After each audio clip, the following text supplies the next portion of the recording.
I used to think I had one of those rare, solid marriages, the kind that actually lasts, the kind people point to and say, that's what I want someday. At least, that's what I told myself for 16 years. My name's Daniel Harper.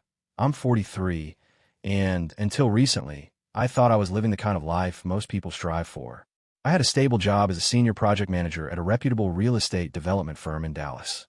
My wife, Lindsay, and I live in a beautiful home in Cedar Grove, a quiet neighborhood with tree-lined streets and neighbors who waved when they passed.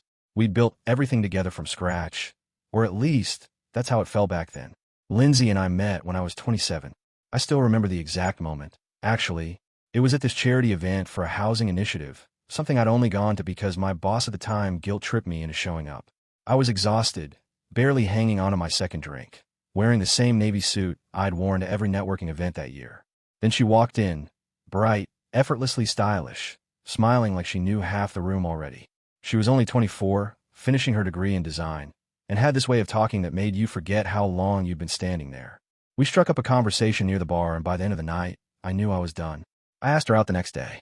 Less than a year later, we were married. Everyone said we were moving too fast, but I didn't care. For the first time, I wasn't second-guessing anything. We found a modest house on the edge of Cedar Grove, put in our weekends painting walls and picking out furniture we couldn't really afford. Back then, we were scrappy but happy. Lindsay was juggling freelance gigs, mostly interior design projects for local offices or friends of friends. She was passionate, full of ideas, always sketching something new in one of her worn-out notebooks. Things changed slowly. Lindsay started cutting back on work, said she wanted to focus on home life. At the time, it made sense. My income had increased, and her freelance work was unpredictable. She told me she wanted to make the house feel more like a sanctuary, that she needed space to create without the pressure of deadlines. I didn't argue.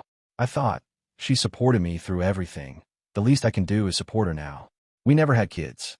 In the early years, we talked about it vaguely, someday plans, maybe when things settled down. But years passed, and that someday never came. Every time I brought it up, Lindsay would wave it off, say the timing wasn't right, or that we were already happy as we were. I didn't press too hard. I thought maybe she just needed more time. Maybe I needed more time. It wasn't until much later that I started seeing it differently. Now, I think she never wanted kids, and, more than that, she never really wanted the life I thought we were building together. Looking back, there were signs. I see them now like glaring red flags in a fog I refuse to look through. The way Lindsay always needed to be admired. The way she'd light up in a room full of strangers but turn distant at home. The way our conversations slowly shifted from dreams and plans to surface-level check-ins. For a long time, I thought that was just marriage settling into routine. I told myself that love changes, matures, that it doesn't always have to be fireworks and late-night conversations. But the truth is, I was holding on to an image. I was clinging to the idea of our perfect marriage, long after it stopped being real. Meeting Lindsay's family was like stepping into another world, one lined with polished mahogany floors, imported chandeliers, and the kind of thin-lipped smiles that barely concealed disapproval. The Brenners of Texas were the kind of wealthy that didn't flaunt it with flash, but exuded it from every corner of their lives. Her father, Martin Brenner, ran a high-end furniture empire stretching across the South. Every time I shook his hand, it felt like a silent challenge, his grip too firm, his stare just a bit too long, as if he was trying to size up every flaw in me before I even spoke.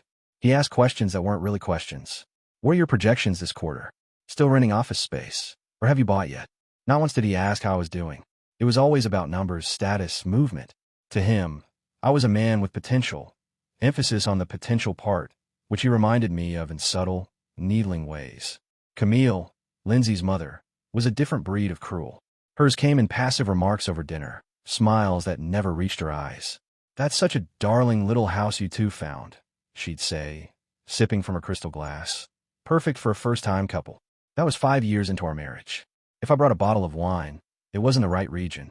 If I talked about a work success, she'd blink slowly and change the subject to someone more interesting, someone more polished. Camille came from oil money, the kind where no one in the family has held a real job for generations but still walks around with the confidence of a CEO. She didn't work. She never had to. And to her, that was a mark of superiority, not privilege.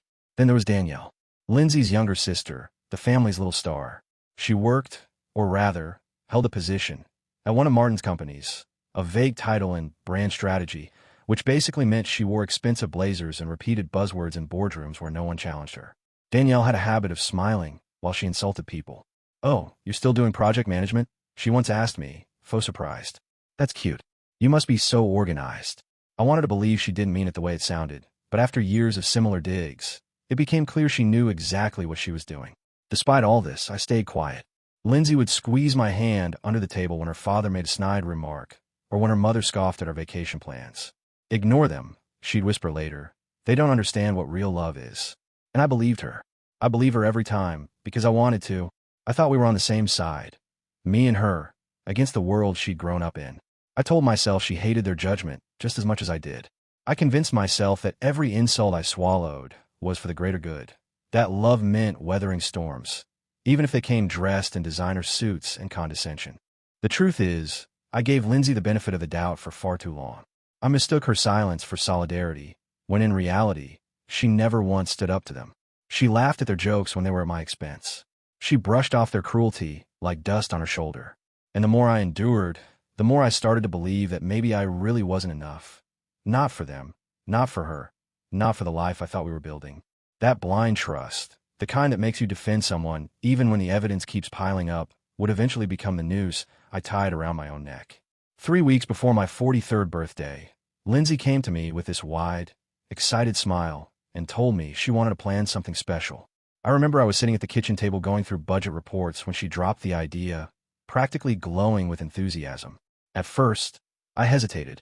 I've never been one for grand gestures, especially not for birthdays. I prefer quiet dinners, maybe a drink with a few close friends, nothing flashy. But she insisted, said we hadn't celebrated properly in years, that this one should be meaningful.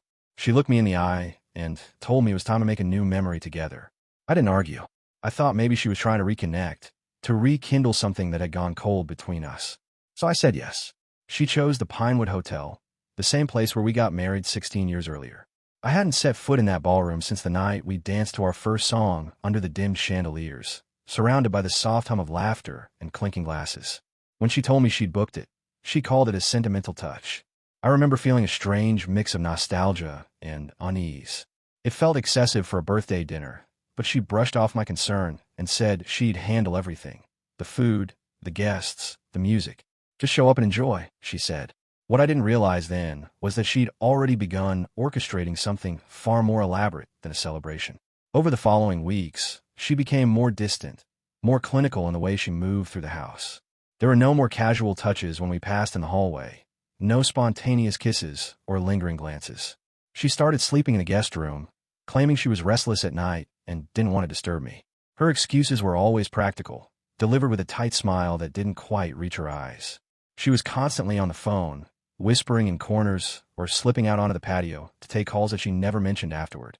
I asked once who she was talking to so often, and she said it was caterers, vendors, people handling the event. But the calls came at strange hours, and sometimes I catch her ending them quickly when I walked into the room. I'd hear her murmuring in hushed tones with Danielle in the kitchen, or see them huddled together, their laughter fading the moment I entered. At the time, I chalked it up to party planning stress. That's how deep in denial I was. I told myself she was just trying to pull off something amazing, something heartfelt. I tried to push aside how cold she'd become. I told myself I was imagining it when she started criticizing everything I did, how I folded the laundry, how I arranged the mail, how I chewed too loudly. It was like nothing I did was right anymore. She watched me like a hawk. Every move I made turned into a flaw. I couldn't speak without her sighing. I couldn't breathe without feeling like I was somehow a burden. Still, I clung to the idea that this party was her way of showing she still cared, that maybe she was trying to bring us back to where we began. I told myself all marriages went through rough patches, that maybe the pressure of the event was making her snippy. I ignored the warning signs, all of them, because believing she was still on my side felt safer than confronting the reality that something was deeply, irreversibly wrong. I had no idea that by agreeing to that birthday dinner, I was walking straight into a setup that had been weeks, maybe months, in the making. The night of my birthday, I walked into the Pinewood Ballroom expecting applause, smiles, maybe an awkward speech or two, the usual things people do when they pretend to celebrate someone they barely know anymore. The room was packed, far more than I expected, filled with Lindsay's family, their friends, business associates I'd only met in passing, all dressed like they were attending some formal gala rather than a birthday dinner. The lights were dimmed just enough to feel theatrical, and the air smelled like expensive perfume and champagne. Before I could even process how strange it all felt, an event coordinator gently but firmly guided me toward the stage, smiling in a way that made my stomach twist. Lindsay was already there, standing confidently with a champagne flute in her hand. She didn't look nervous or emotional. She looked prepared. She tapped her glass, the sharp sound cutting through the chatter, and the room went quiet. I waited for her to say something affectionate, maybe a toast about our years together, something sentimental tied to the venue. Instead, she smiled and said, clearly and loudly, "I'm divorcing Daniel Harper." For a second, I genuinely thought I'd misheard her. My brain refused to process the words as real. Then the murmurs started, and I felt every pair of eyes in the room snap toward me. She didn't stop there. She launched into a speech that sounded rehearsed down to the breath, calling me a failure, saying I'd wasted my potential, claiming I'd been financially dependent on her family for years. Each sentence hit harder than the last. I stood there frozen while she painted me as some kind of parasite, a man who couldn't survive without Brenner money propping him up. Then she gestured to the side of the stage, and 2 staff members wheeled out a massive poster board. It was covered in photos of me. Our wedding pictures, holiday snapshots, moments I thought were private and meaningful. Red XS were slashed over my face. Words like loser and dead weight were scrawled across them in thick marker. I heard someone laugh. I don't know who, but that sound still rings in my ears. Lindsay pulled out a manila envelope and waved it like a prize. Divorce papers. She announced it the way someone announces a promotion, as if this humiliation was a triumph. Her father stepped up next, calm and authoritative, holding his own stack of documents. He claimed I owed their family $240,000, reading off a fabricated list of support costs, vacations I paid for myself, dinners I was pressured into attending, gifts I never asked for. He spoke like it was all settled fact, like I was already guilty and everyone in the room was just there to witness the verdict. Before I could even find my voice, they escalated it further. One of Martin's associates approached me quietly and informed me that my car and certain personal belongings were being considered part of the settlement and would be reclaimed. My keys were taken from my hand, without consent, right there in front of everyone. I felt stripped, not just of my marriage, but of my dignity, my identity, my right to even defend myself. The entire thing had been staged with precision, like a performance designed to break me in public, so I wouldn't have the strength to fight back in private. As I stood there under the lights, surrounded by people who had already decided who I was, I realized this wasn't a birthday party at all. It was an execution, and I was the only one who hadn't known the date. Just as I was beginning to absorb the shock of everything, Lindsay's public declaration, the slander, the staged photos, the fake debt, another voice cut through the noise, one I recognized immediately. My boss, Gerald, took the stage, his face grim, holding a stack of papers in his hand. My heart dropped. I hadn't even seen him in the crowd. I thought maybe he was there out of politeness, maybe to say a few words about my work ethic, maybe even help diffuse the humiliation I'd just been subjected to. I was wrong, dead wrong. He cleared his throat and began speaking in a measured tone, the kind he used in board meetings when announcing budget cuts or layoffs. He said he was disappointed it had come to this, that the company had always prided itself on a professional, respectful environment, and that recent information brought to his attention could not be ignored. I didn't understand what he was talking about until he held up a set of printed emails, my name clearly visible in the header. He claimed the messages contained inappropriate comments sent to a colleague, messages of a sexual nature. He said the company had zero tolerance for harassment, and effective immediately, I was terminated. I couldn't move. I couldn't breathe. I heard gasps and whispers ripple through the room, people recoiling as if I had suddenly grown horns.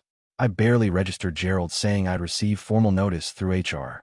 I was too busy staring at the woman, now crying near the edge of the crowd. Jennifer, the coworker mentioned in those emails. She looked horrified, confused. She pushed her way through a few guests and called out my name. "Daniel, this isn't true," she said, loud enough for people nearby to hear. Her voice cracked with panic. "I never filed a complaint. I told her I wouldn't go along with it." That was when it hit me. Lindsay had forged everything. She hadn't just wanted to leave me. She wanted to ruin me, professionally and personally, completely obliterate every part of my identity. I felt my knees lock in place as rage and disbelief fought inside me. I turned to face her. She stood near the stage, chin lifted, her expression unreadable. There was no guilt in her eyes, no remorse, just the same detached calm she'd had for weeks. The divorce papers were still in her hand, raised slightly, as if she expected I'd come crawling back to sign them now that she'd taken everything else. But I didn't. I walked off that stage.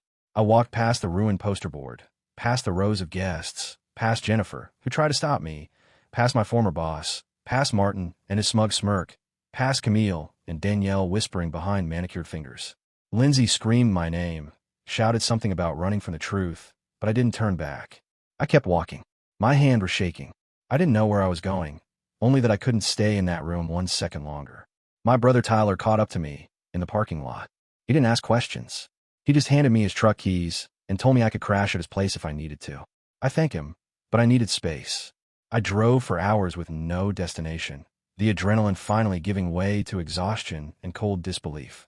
Eventually, I pulled into a cheap roadside motel, one of those places with a flickering neon sign and buzzing vending machines outside every room. I paid in cash, walked into a room that smelled faintly of bleach and old cigarette smoke, and sat on the edge of the bed staring at the wall for what felt like hours. My career was gone. My marriage had been a lie. And the woman I trusted most had tried to erase me from my own life like I was nothing but a mistake. By Monday morning, the fog of humiliation had burned off, replaced by something sharper, colder, clarity. I hadn't slept much in that motel, but I didn't need rest. I needed a plan. I needed someone who could do what I couldn't. Hold these people accountable. That's when I called Patricia Lynn. I'd remembered her name from a colleague's bitter divorce years ago. She wasn't just good. She was relentless, the kind of attorney you brought in when reputations and fortunes were on the line. Her office answered on the first ring, and by that afternoon, I was sitting across from her in a quiet conference room while she read through a page of notes I'd barely been able to write without shaking. Patricia listened without interrupting, her face unreadable, pen tapping rhythmically on her legal pad. When I finished, she looked up and said, "We're going to tear them apart." And then she did. She moved like a blade through everything they'd tried to build against me. Within 24 hours, she had filed emergency motions to freeze joint assets and accounts Lindsay had assumed I wouldn't touch. A restraining order was filed against Martin after one of his employees tried to enter the storage unit, where I'd moved my remaining belongings. Patricia wasn't just preparing a defense. She was building a counterattack. She filed a challenge against my termination, naming both Gerald and the company's HR department. She subpoenaed every email tied to my work account and demanded access logs from the hotel security system. Within days, surveillance footage revealed exactly what we suspected. Lindsay and Danielle had met with Gerald twice in the hotel's private business lounge prior to the party, long enough for something more than coincidence. Patricia also obtained the company's communication metadata and traced the supposed harassment emails back to a personal IP address associated with Lindsay. She had forged them. Badly, too. Even more damning was what Patricia's forensic accountant uncovered next. The Brenners, in their arrogance, had listed every so-called loan on their tax returns as non-repayable gifts. Vacations, car payments, even so-called emergency support during a brief period when Lindsay had insisted on switching her joint accounts. They were all declared as gifts to avoid IRS scrutiny. Martin's claim that I owed them over $200,000 evaporated under the weight of their own filings.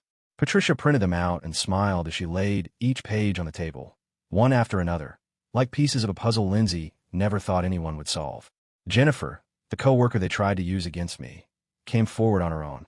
She gave a sworn affidavit detailing exactly how Lindsay had approached her weeks before the party, pressuring her to say she felt uncomfortable around me, even offering to take care of it quietly, if she cooperated. Jennifer refused, but the emails were already being forged by that point. Her testimony made it impossible for Gerald to maintain his stance. Within days, I received a formal notice from the company rescinding my termination and offering a settlement for wrongful dismissal. Gerald never contacted me directly again. Word spread that he'd been put on indefinite leave. Patricia didn't stop. She knew this was more than a divorce. It was an ambush built on lies, and now we had proof. The trap they'd laid for me was unraveling, knot by knot, under the pressure of actual law and accountability. Everything they thought would crush me, my career, my finances, my name, was now evidence against them. And I finally felt like I had some power back. 2 weeks later, I found myself standing in a courthouse hallway, the kind that hums with too much fluorescent light and the quiet tension of lives unraveling. The mediation room was just past security. No cameras, no jury, just polished wood and tired professionals trying to sort through the wreckage people like me brought in with them. Lindsay arrived late, not in her usual designer coat or heels, but in a gray hoodie and sneakers. No makeup, her hair pulled back in a messy knot. Her eyes were swollen, and when she saw me, she burst into tears. Whether they were real or not, I didn't care anymore. She walked in clutching tissues, her voice already breaking as she mumbled an apology to the room, not to me. She said she was sorry for everything, that it had gotten out of control, that she just wanted to wake me up. She blamed her father for planning the idea of the debt, said she never meant for things to go that far, said the party was supposed to be a turning point, not a breakdown. I let her speak. I let her cry. And when she finally looked at me, waiting for a response, I kept my voice flat as stone and said, "You didn't wake me up, Lindsay. You buried me alive in front of 100 people and handed out shovels." Patricia sat beside me, calm and focused, like she had been since the beginning. She slid folder after folder across the table. Bank statements, tax filings, digital forensics, tracing the forged emails back to Lindsay's device, and the hotel surveillance timestamps proving coordination with Gerald. She read aloud Jennifer's affidavit, detailing the attempted coercion. She summarized the calculated slander, the career sabotage, the defamation dressed as spectacle. The opposing attorney stopped trying to object after the third binder. There was nothing left to argue. When the judge entered to finalize the mediated terms, he didn't ask for long statements. He flipped through the evidence, frowned more than once, and finally looked up and asked if there were any assets still in dispute. Patricia replied firmly that we were seeking retention of the house, the vehicle, and half of our joint savings. Nothing more. Lindsay didn't speak. Her lawyer whispered something, and she nodded without looking up. The judge agreed without hesitation. I walked out of that room with the house I had built a life in, the car they tried to take, and half the savings I had worked for. Lindsay walked out with a manila envelope containing only her personal effects. Martin and Camille, who once sneered at our modest life, signed affidavits admitting every dollar they had given us was a gift, not a loan. Their signatures locked in the truth they had tried to distort. And a week later, my company formally reinstated me. They issued a written apology, cleared my record, and quietly terminated the HR manager who had conspired with the Brenners. Gerald stepped down without a word. The damage they tried to inflict had become a weapon I now held in my own hands. I wasn't just rebuilding. I had already started.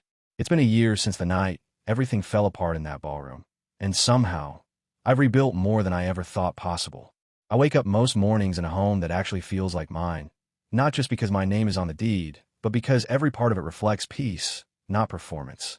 After the dust settled, work didn't just return to normal. It got better. With Gerald gone and the mess behind me, I stepped into a new role with more responsibility, more autonomy, and more respect than I ever received while Lindsay was pretending to stand behind me. The promotion wasn't just a title. It felt like a line drawn between the life I had and the one I chose to fight for. I reconnected with old friends, the ones Lindsay subtly pushed away over the years, with her quiet judgment or strategic disinterest. At first, I thought they wouldn't pick up the phone, but most of them said the same thing. "We were just waiting for you to come back." I hadn't realized how isolated I'd been until their laughter started filling my weekends again. There's something incredibly grounding about hearing people laugh without calculation, without looking around the room to see who's watching. And then there's Claire. We met at a coffee shop, one of those unassuming moments that doesn't feel like anything until it changes everything. She's a nurse, steady in the ways that matter. No games, no mind reading, no performance. She listens without trying to fix, speaks without trying to impress, and shows up every time without needing an audience. I told her about everything early on, not just the divorce, but the betrayal, the spectacle, the scar it left. And she didn't flinch. She didn't offer pity, either. Just understanding, which was the one thing I hadn't had in years. A few months ago, I saw Danielle at a bar. She was surrounded by people, same polished exterior, same over-rehearsed confidence. When she spotted me, she slid over like nothing had ever happened, tried to open with a joke, something light, like we were acquaintances who'd simply drifted. I didn't yell. I didn't cause a scene. I looked her in the eye and said, "I forgave you. Not because you deserve it, but because I'm done wasting energy on people like you." Then I turned around and went back to my table. There's a quiet power in choosing not to be angry anymore. Lindsay still tries to contact me. It comes in waves. Sometimes it's long-winded emails full of apologies. Sometimes it's messages laced with guilt and regret. And other times, it's flashes of bitterness trying to reel me back into the drama. I don't respond. I don't need to. That night, in the ballroom, she tried to bury me, tried to turn my life into a cautionary tale told in whispers and laughter. What she didn't understand was that she didn't end me. She freed me. And now, without her weight around my neck, I'm living a life that actually feels like mine, better than ever. Not because of what I gained, but because of everything I finally let go.